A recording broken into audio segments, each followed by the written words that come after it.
Hello and welcome back, ladies and gentlemen, to a Beyond the Summit presentation of a UCC presentation of the Galaxy Battles South American qualifiers. Here we have the second game in our first best of three match for this qualifier. It's going to be Show.Rising versus Mad Kings. Show taking the first game 1-0. To recap that one a little bit, it was a very strong draft for Show, very well rounded. Had a lot of potential to team fight and to scale into the late game. Mad Kings a little bit more one-dimensional. I really like the anti-mage last pick, but I feel like the first four picks were trying to do a little bit too much of the same thing. And in the end, it just wasn't going to work unless they absolutely stomped all over T-Show. So instead, T-Show were able to get a really good start. Set back a little bit by Hijack's offlane, but made up for by 444's sweet slithering crushes. Man, that guy's slaughter was out of this world. And is still in the pool, though not picked up by either side. Anyways, we're going to be going into game 2. T-Show starting themselves off. They picked second pick. They got Bane and Puck. And that's a couple of heroes that really can control the fights very well as well. In the meantime, Mad Kings were first pick in the Spirit Breaker and second pick in the Lion. And yeah, it's interesting to see exactly what those two are trying to accomplish. A lot of quick ganking, killing. Kind of burst of output at level 6. Both Spirit Breaker and Line are very strong in that regard. And yeah, it just seems to be emphasizing locking down hero kills, getting good control, which is something they kind of lacked in the last game. I mean, the telekinesis were good. They got a couple kills thanks to the Ogre's control as well, but it just, when you have Luna running at you with Hurricane Pike, Butterfly, Mask of Madness, it's just not on the same level. So hopefully they shy away from like the Omni strat that they had last time. That just didn't seem to work out as well. I don't know if there's a coordination issue with the stand-in or if it just wasn't what they needed in the context of the draft. But speaking of the stand-in, a lot of you guys were asking. So Madara 666 is the mid laner for Lucchini. And so he is standing in for them at this point in time. I have no idea which roster shuffles are permanent or what is still technically as a stand-in, but at least as far as I know, Madara is still on Lucchini, and I was calling him 666 a lot of the last game to kind of clarify that he's a different guy than the guy from Greece on Mouse Sports, Madara, who's a very solid player in his own right. Maybe that's too obvious that a Greek player is not playing the South American qualifier, but you never know. Stranger things have happened. Team Zephyr is a perfect example of that. T-Show, go with the Slardar pickup that we were looking for. 444, hopefully picking that up on support again. Just murdered the opposition with his crushes. I mean, absolutely outstanding. And with combined control with Puck, with the Dream Coil, I really do think that the one thing Mad Kings have to be afraid of is grouping up. Too close quarters, and you're going to be eating a lot of painful disables from the silence of the crush. So I got a favorite T-Show once again, but at least Mad Kings are shifting gears a little bit. They're changing things up with the Spirit Breaker Lion and now the Magnus. This is a completely different draft than we saw in the previous game. So while I do still like what T-Show are bringing to the table, I think Mad Kings might be offering something completely different. This is new is always good when you're not in a winning position, but this is very interesting indeed. Magnus, obviously a powerhouse in of his own right in terms of enabling a melee carry's farm with his Empower, and then just offering a lot of potential in the fights. But where does he lane? Is this a mid Magnus, off-lane Magnus? I think I've seen a decent bit of off-lane Magnus, but certainly not recently. So we'll have to see how it all pans out. In the meantime, Drow Ranger, with a little minor nerf to her early precision aura, is still a force to be reckoned with here. As the carry position, most likely, for T-Show. Now, I want to note that because they have the Puck and the Bane already, they do have the option of running Puck in the offlane. If they go for a ranged mid, then they can get the full benefit of that Drow Precision Aura. And that ranged strat allows Puck to be one of the best offlane options because it's one of the few controlling ranged heroes. Phoenix comes to mind as well, and Puck, I think, is a really solid option for that offlane. So yeah, I think overall this is a pretty well-rounded draft. Even if T-Show pick up a safe laner or pick up a melee mid, that's fine too. Or even an offlaner for that matter if they want to run the Puck in the mid. But I think overall Drow is going to be able to give them what they want in terms of momentum. And good spacing too, because Drow is a pretty high ranked hero and is not going to get caught in the same reverse polarity as like a Slaughter or something. CK is a pretty solid option though. Drow Ranger doesn't really go for the Ags build anymore, so CK's illusions should be pretty tanky here and should be able to deal with most of the AoE damage that's already on the field. And beyond that, you're just looking at the ability to Reality Rift the Drow Ranger and pull her into a really bad spot. So a lot of ways this can pan out. I don't dislike Mad King's draft at all.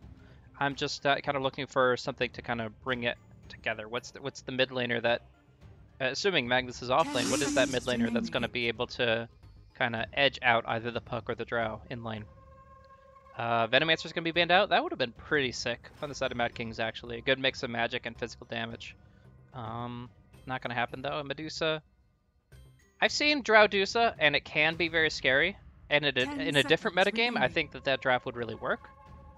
In this one, I think that you just ban out the last pick Medusa because you don't want to have to pick a counter here.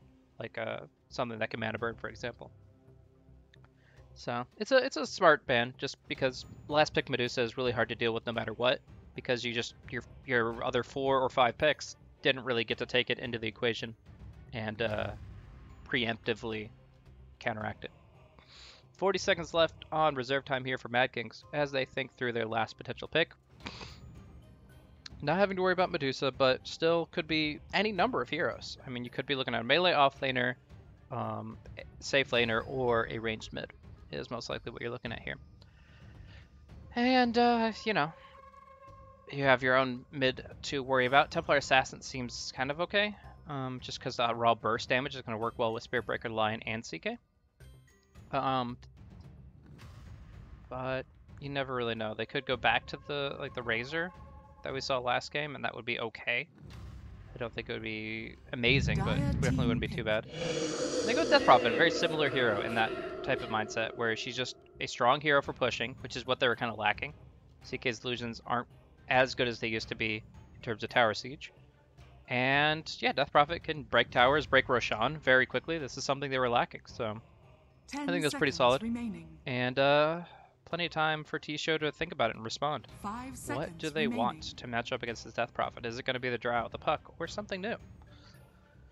And overall, I think this should be a very interesting game, no matter what the final selection is, because just there are a lot of teamfight heroes built into this. Puck and Slardar are kind of a two-man teamfight team into themselves. And then Mad Kings have, all 5 of their heroes are very fight-oriented. Like when Death Prophet is the non-combative one, then you know that you're in a pretty good position in terms of fighting. The Chaos Knight, I mean, you pick up 1 or 2 items and he's ready to rock and roll. And we'll see. The final selection here for T-Show is actually going to be Visage. Still a mystery as far as where these guys' lanes. PTT picks it up for the mid. I'm so excited. Oh, I'm so excited for a mid Visage. I play a lot of 4-position Visage. It's kind of difficult these days with just the rate of farm until he gets to his like second level in some familiars. He's kind of inconsistent in terms of like if he does really well in lane or not. But mid Visage should always do pretty well. And with the help of Precision Aura, with the help of Slaughter roaming in, should be really good. The one thing I will say though is that he lacks a way to stop from getting charged. A lot of really solid options against Spirit Breaker, like Invoker with Cold Snap and Wind Ranger with her Shackle Shot, can stun him, can stop the charge from picking him up. Even the Puck is really good about that. Visage doesn't have that. He's got Grave Chill, he's got some movement, but at the end he's still going to be putting himself out there, and I think you're going to have to keep 444 very close at hand in order to keep this Visage safely farming. So, COS or PTT picking up the Visage for himself, feeling very confident in that.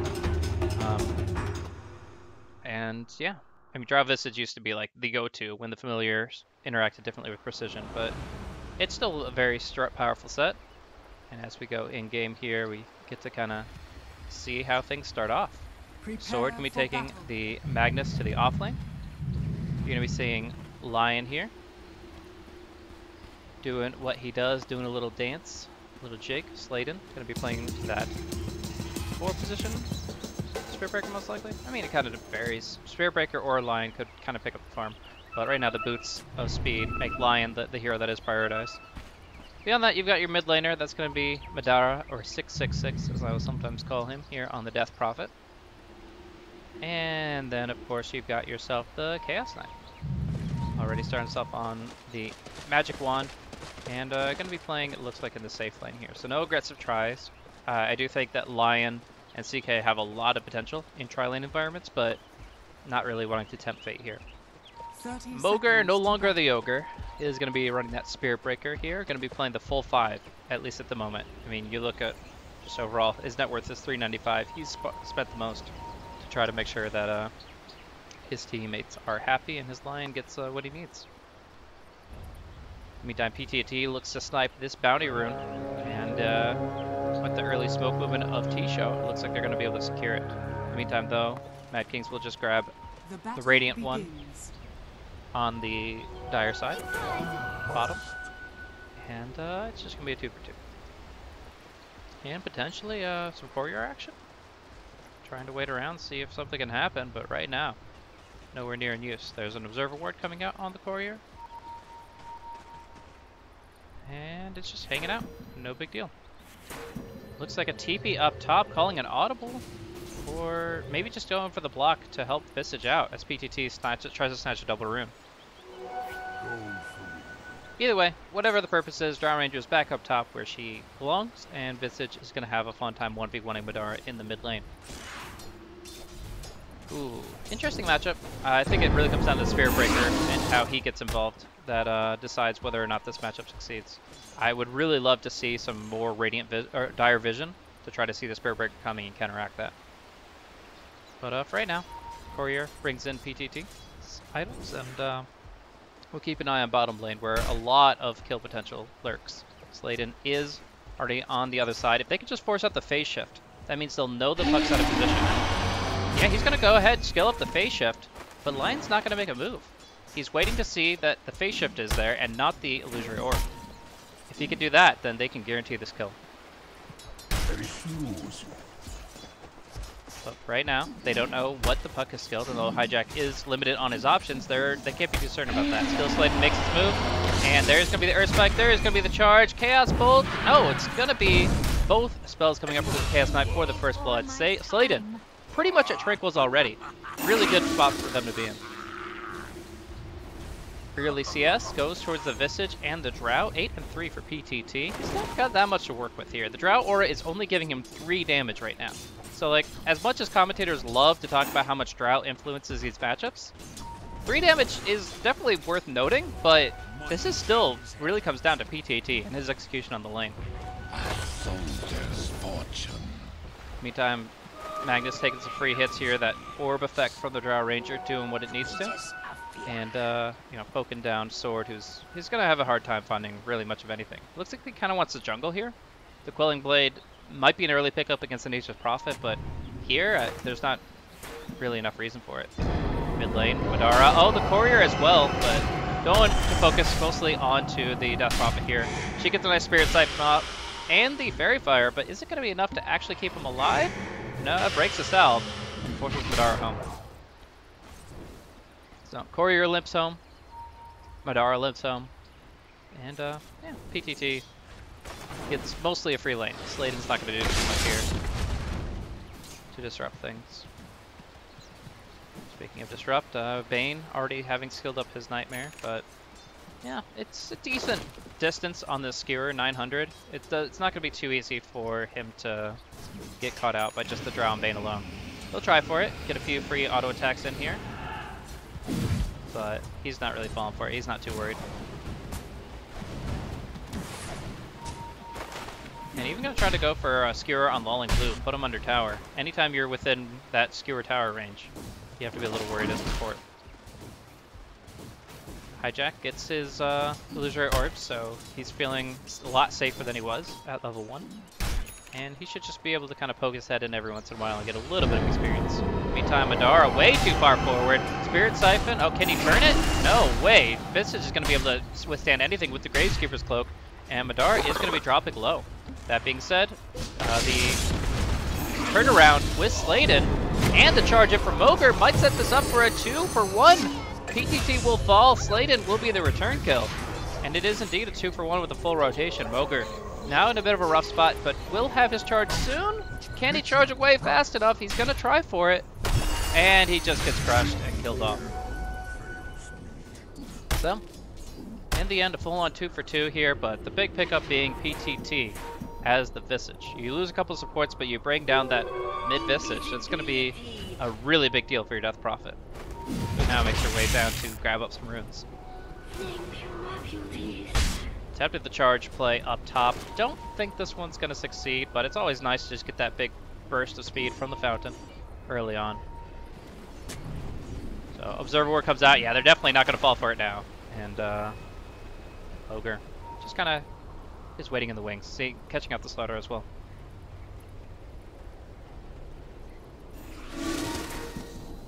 So, gotta go ahead, try to go for the Slardar here. Again, Observer Ward vision on the mid lane, very important in this situation.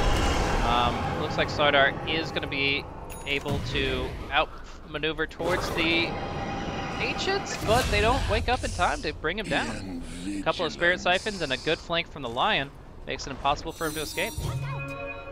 Speaking of impossible to escape, Puck just burned his orb. We'll take a few hits here, but looks like he's going to be alright. So what does this all mean in the grand scheme of things? I mean, obviously Magnus's Blink is going to be really slow this game. So they're going to be relying more on the Spirit Breaker and Lion towards the early to mid game to actually make fights happen. Beyond that, Drow Ranger going to be doing really well and getting some key items, but the CK is right at the same length in terms of early potential. Ogre charging right past Falling Blue. That's the target they decide to go on. And while Drow would love to help out, just one level and Gus is not going to do it here. And that is going to be a dead bane. Ogre has his charge up pretty soon, looking for a little bit, 17%. But, you know, it's just going to be, oh, the Visage popping the Familiar Summon, gets level 6 first, and is going to be able to get a couple good stuns out. Is it going to be enough, though? Holds on to that Soul Assumption, only rank 2.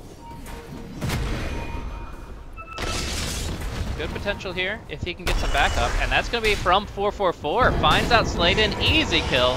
Wastes a little bit of mana, but no problem. PTT picking up a kill and a little bit of revenge on that Lion that kinked him earlier. 444 again just finds these windows, finds these openings. I mean, he's been looking for angles all day long up top. To be fair, he's wasted a lot of time this game. He's only level 2, but when his ganks connect, they certainly do. And might say that again. Medora trying to find that level 6, finally gets Dire's bottom tower is under attack. The 6th level and just puts it into Spirit Siphon. So no ultimate here. Can't unfortunately get tower off the creep wave. Is just going to look for the deny, but 444 zones him away from it, and the Nightmare's there.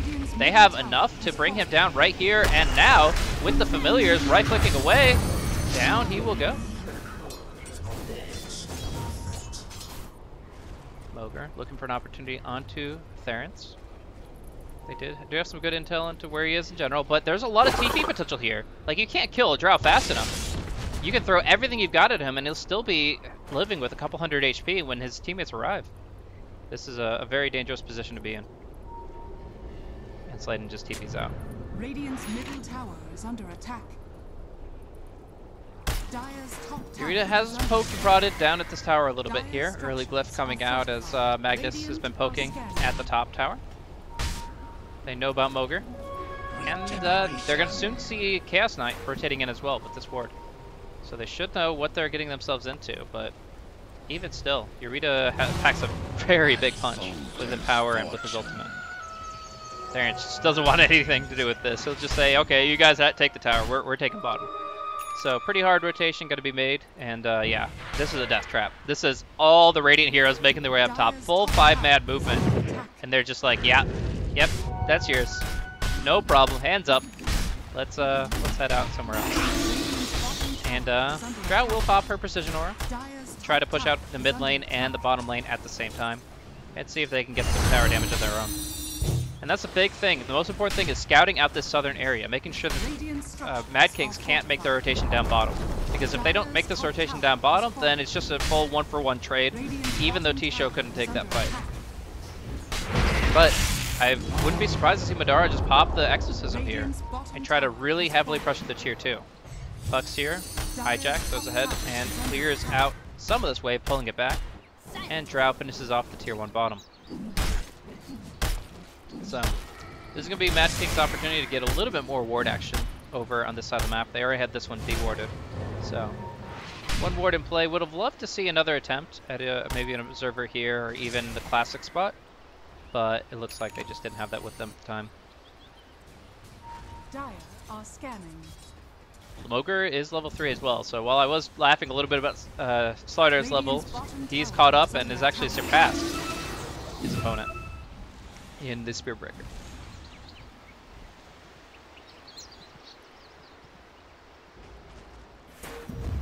Smoke coming out here. Dire's Might have middle been tower scouted is already under by attack. Sword, but the question is, where do they find the opening? There's no Blink Daggers. It's really going to be Bane walking up and Nightmaring somebody, and level 1 Nightmare did get nerfed in range. I think it's like 425 now. And Madara caught, still, nevertheless.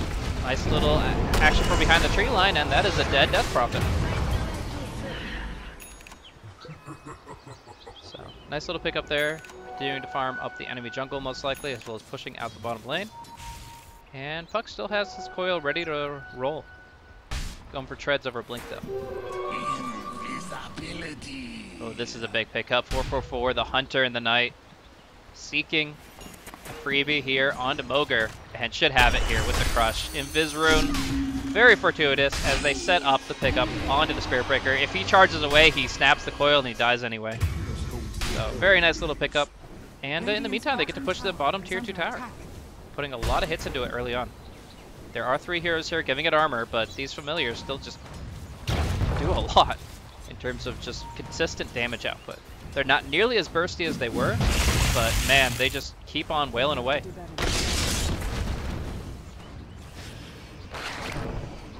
Alrighty. Falling Blue will sneak himself away. He's gonna be Eureka finding PTT, but the familiar stuns, can he get away? No, their movement speed of this is just way too low. There's no way that they're actually gonna get out of this. Therence will get stunned up on the south end, and PTT keeps running, Charge against him, but it might be enough. The birds, it looks like. No, that's even neutrals. PTT. There's a Crush coming out onto Sword. Gonna be able to kill off the Magus with one more hit. And now, even with the Exorcism, I'm not sure that Mad King should feel confident here. Finger of Death will finish off the Puck. And PTT still technically survives. So, interesting exchange there. The big pickup I would still say is the Drow. So she's the top net worth of T-Show. But getting a little exchange there where they lose the Puck, they lose the Slardar in exchange for the Mag. I think Mad Kings is very happy about that.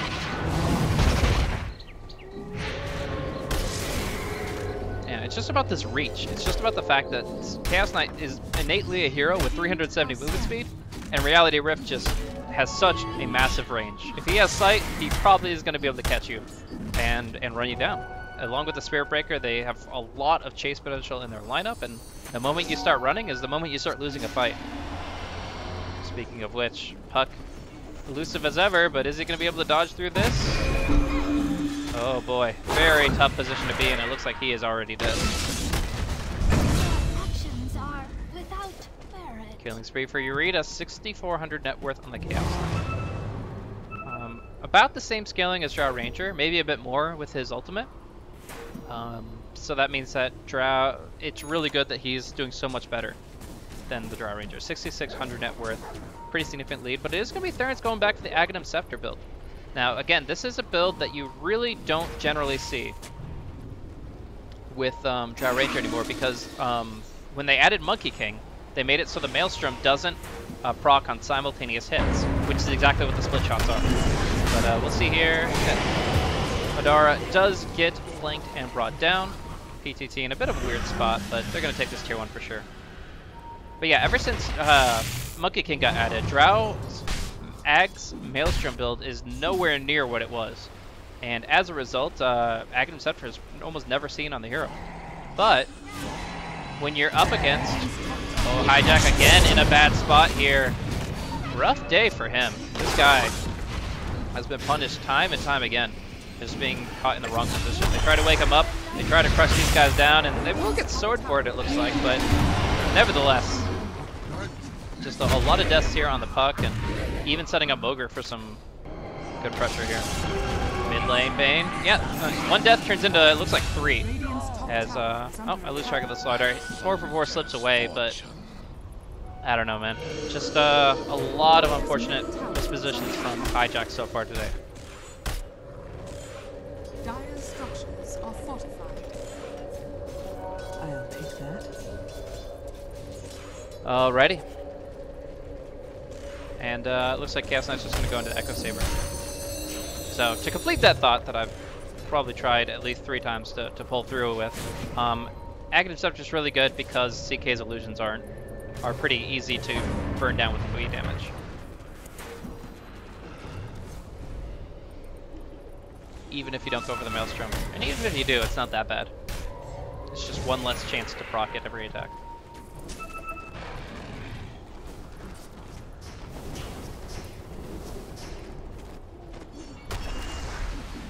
Urn of Shadows up for Mr. Spiritbreaker. Curious if he goes into the Soul Vessel. Not a lot of healing going on here, but the consistent damage over time is still really strong against a hero like Visage that relies so heavily on the Gravekeeper's Cloak.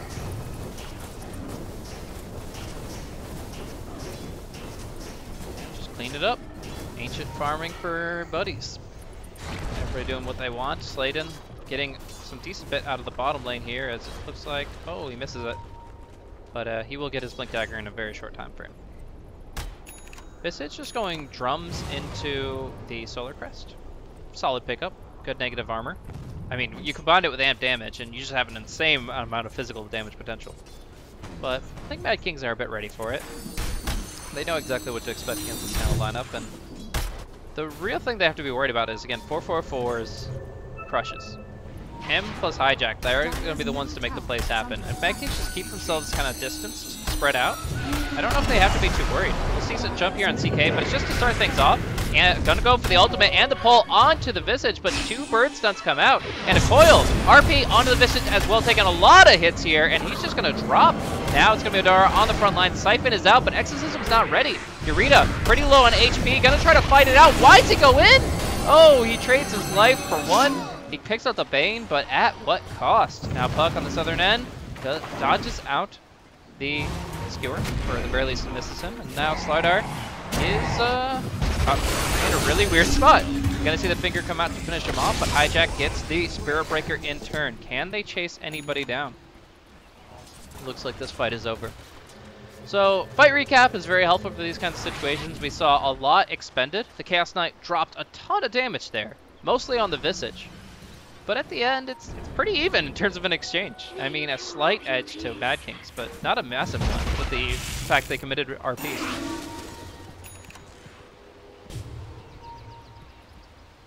So, talents coming up. None of Mag's talents ever really seemed that strong for me. Obviously, Skewer range is pretty solid. And Reverse Polarity, or his level 25, as all level 25 talents, is pretty amazing.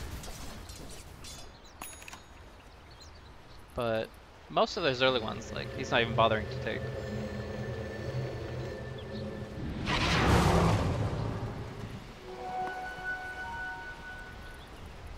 And a Yield Scepter for 4/4, really truly embodying the support utility hero. He knows his teammates can do the damage, he just needs to really control the fight. And Yields is a really cool way to do that. You get caught inside a silence from the Death Prophet, slowed down, just heals yourself. Buy time, maybe for a blink. Either way, good mana, good movement. And maybe another way to, like, disable the Magnus in the middle of the game.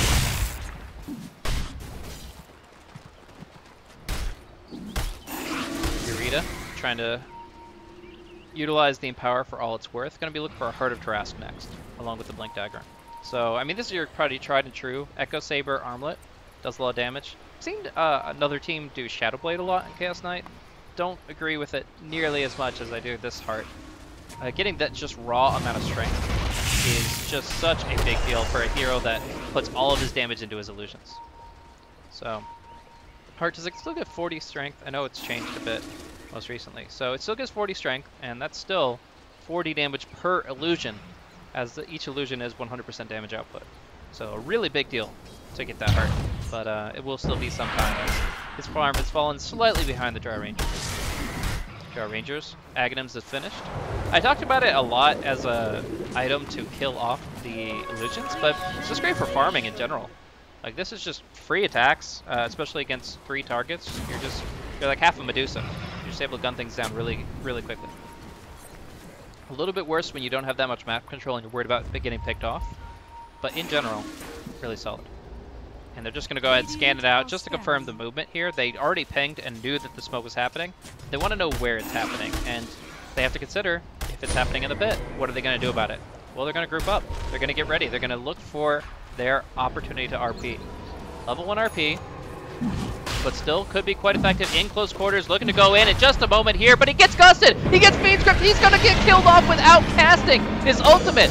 Now the Aegis Immortal goes to the Slaughter. In a panic, they pick it up, and CK and Death Prophet do the damage they need to. So the Roshan is guaranteed by T-Show thanks to the Gust, thanks to that grip. But when they exhaust all that on the Magnus, what do they have left for the damage dealers?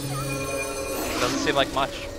They didn't get a coil out that fight. They didn't get a good crush. They just bailed. They just got what they just finished off the Roshan, and they got out of town as quickly as possible. And you got to consider that a bit of a net win for T-Show. The opportunity cost means Bad Kings cannot go for Roshan anytime soon, not for another 10 or so minutes. And you still do have the Aegis on your support Slowdar, or whatever that may be worth. So you lose out more in terms of net worth.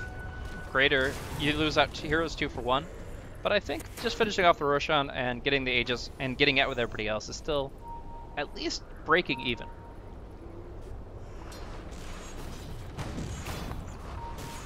We'll see the net worth still favoring T-Show at this point in time. Was up for Mad Kings for a bit there in terms of experience, but T-Show brought it back. That said, net worth still favors Mad Kings, but only by 1k. Madara, interesting spot for him to find himself. Looks like he's going to get caught out here. He tries to go for the TP. Bash, bash, not going to happen.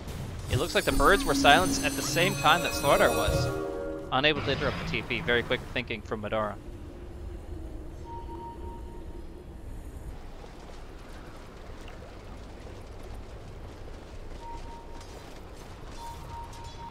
I love this Blink Dagger from Yurita though. Later on, you're gonna feel like it's kind of wasting an inventory slot because your inventory, like half of it is committed to like your boots and your blink and just some basic utility items. But it's just so strong in terms of getting into tough positions and following up on the mag initiations. Like you saw what just happened in the pit. There's no way the CK that's like over here is going to be able to get into the pit in time without that dagger. But just dagger, reality rift, you could initiate performance anywhere. Speaking of initiation, on Drow Ranger, the Finger of Death, not enough to bring him down, and now the Fiend's Grip comes out onto Lolling Blue. Death Prophet has the Yules, needs to use the Yules, free your friend, he doesn't! He uses himself, oh my goodness! Now they're gonna go in on PTT, good hits to remove the Gravekeepers, but a better crush coming out of 444, Sword drops down that RP, and Skewer dropping too low. Yurita finishes off the Visage and slapped down the Bane. And Madara tries to finish off this pesky Slowdar. Aegis or not, he should be going down. Will try for the blink away, will not get it. And that's a triple kill for Yurita. Very nicely done in that front. CK is just rolling it at this point. Drow's still farming fast, but she's nowhere near as strong as this CK is. He is just monstrous right now and going to be getting that heart very soon. Dire's middle tower is under attack. Yeah, I think it would have been a cleaner fight if Madara had gotten the Yules onto the Bane to help the Spirit Breaker out. But, you know, end of the day, not the worst thing to happen to lose him. Dire are scanning.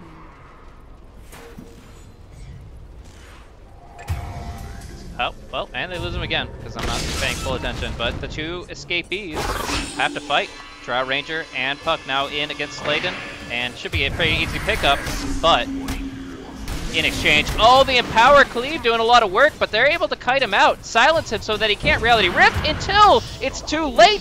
Ferrets gets him with the point-blank shot, and he's going to be able to get away? No. Thord will find him in the trees, and at least get one rebuttal kill. But in the meantime, 444 keeps Hijack up and kicking. I don't think they should go on this. Madara is way too big to actually consider this reliable. In fact, now they're just going to go onto the Slardar. Get a little bit of damage on him. Yeah, he's just going to get brought down by Moger's ulti. I have no idea why this 444 pursued in that position. Him and Hijack should have gotten out of dodge, but all the same, a very interesting course of events is keeping this game fast and furious for you guys, and that's always fun. Yeah, I pick up on the Spirit Breaker, sets up an exchange between the Drow and the CK, and then the Slardar kind of dies for no reason. But that's Dota 2. Sometimes you think there's an opportunity, you think there's an opening, and you're like, okay, well, if we only just do this, and you just think about the perfect, best case scenario without considering all the other factors, then yeah, stuff like that happens sometimes. Sometimes you can forget you can Cyclone a hero channeling an ultimate, you know, 3 feet in front of you, but game is hard. Alright, this game is definitely turning on its head a little bit here. That death did delay Eureka's part a little bit, but you know, he's still doing a lot with his empowered right clicks, and he's farming up pretty quickly. So he's got to find that, and I think that's when you just go for Roche and go for high ground. It should be up shortly after the Heart of Durance. BKB almost done on the Drow Ranger though. And if I'm correct, this is not pure spell immunity, so it makes it much harder for the CK to stick onto the Drow Ranger, and much easier for her to use things like the Hurricane Pike to keep her distance.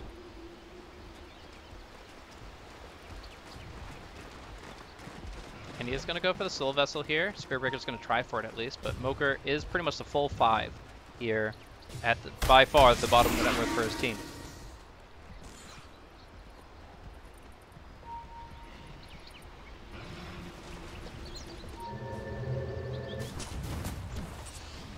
Dire's middle tower is under attack. Alrighty, Hannah Midas actually picked up her sword, so going to be going in for a real long ton of this game. And I think they can manage that. I mean, there's a lot of potential for them to take this to the late game between himself, along with the Death Prophet and the CK. It used to be a lot more about experience, but Hannah Midas this late is really much more about just overall income in both gold and experience. So he's going to be able to build up pretty well-timed Shadow Blade. If they were in a more desperate position, I would disagree with this Midas pickup wholeheartedly. Like, at just saying the name of the hero and the time that he purchased it, like those two don't. Midas just doesn't sound very good then. But the context of the game is that they've been winning fights a lot. They're still at a net worth advantage, and they're mostly putting pressure on the Dire side of the map rather than the other way around. So I don't really mind the pickup. Maybe not perfect, but certainly not that detrimental. And they're going to be putting that pressure up top. Clever Cape finished on the Lion. Death Prophet. I haven't really checked in with her recently. She did pick up a Lotus Orb along with her Veiled Discord. And she'll achieve this as soon as she can. Glyph going to come out very soon for this Dire Tier 3. Moger is going to try to get to the action as soon as he can. These birds, what are the birds?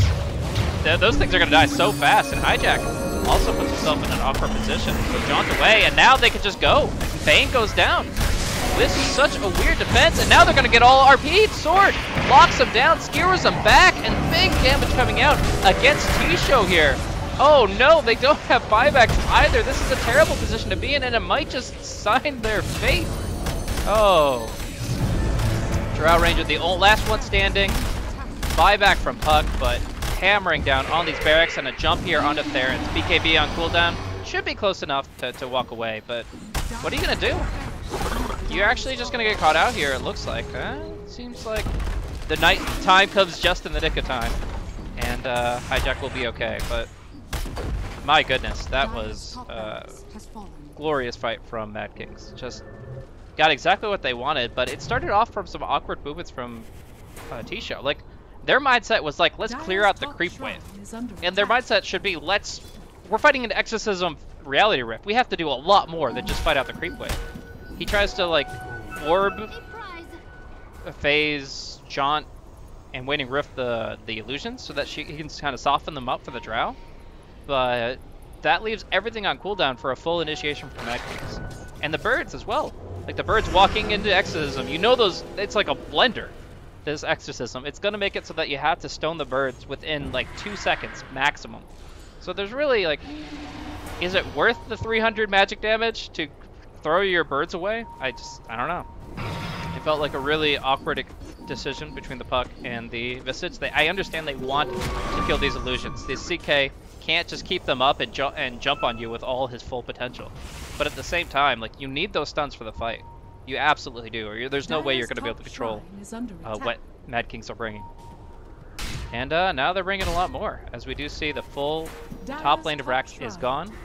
9,000 gold is the advantage for Mad Kings. And they're just getting started. They've got the Heart. They're going to soon have the Manta for Eureka.